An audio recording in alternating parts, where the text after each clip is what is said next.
Ang isla sa Olango usa-usab sa grabing gipalukapa ni Bagyong Odette kapin duha ka semana na ang milabay. Apan bisan sa mga hagit sa lugar, ani ay usa ka teacher o vlogger nga padayon gihapong mipaambit og good vibes sa maong dapit. Ang detalye sa report ni Nico Sereno. Alang sa teacher o content creator nga mas nailang si Tito V, makatrauma ang giagian nilang mga residente sa isla sa Olango sa pag-igo ni Typhoon Odette. Kadaghanan sa mga balay na apektuhan gyud og nangagusbat. Si Tito V nga emosyonal sa pakighinabi, miasoy sa pagbakwit nila atol sa pag-igo sa bagyo.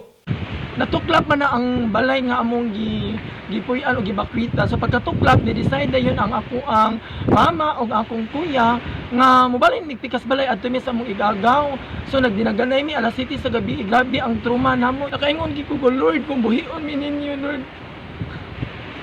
Salamat gid kayo, Lord, kung inyo mi buhion. Pero grabe ang ako ang fighting spirit ato. Gawa sa ilang Pinoy-anan, usa sa gikabalakan ni Tito V ang estado sa ilang eskwelahan. Gisusi na sab niya ang danyos ug nag-uol sa ilang nahiaguman. Pagkaugma gid, pagkahuman sa Baguio, pagkahuman gid sa Diluvio, ni butang gid sa akong isipan nga check in akong classroom kay ngano nagunahuna gid ko sa akong classroom. Ini ba akong classroom na naman sa ground floor, safe ra siya, pero pagtanaw ako sa atop, one ay atop nangabuo ka mga jealousy ug ang ubang mga module sa akong co-teacher sa second floor ug third floor, wasak talaga, grabe. Sa ginagmayng pamaagi, mihimo siya og mga lakang aron makatabang sa mga katagi-isla. Pagkaon ug tubig mainom ang labing gikinahanglan sa mga residente.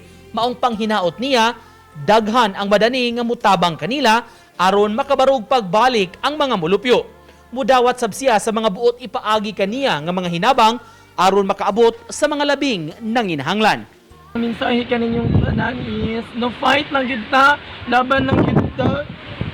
Ayaw lang gid mo kawa o paglaom kay hibaw gid ko. God is good all the time. Uban ni Rod Prado o Clans Gabutin, Nico Sereno, Balitang Bisdak.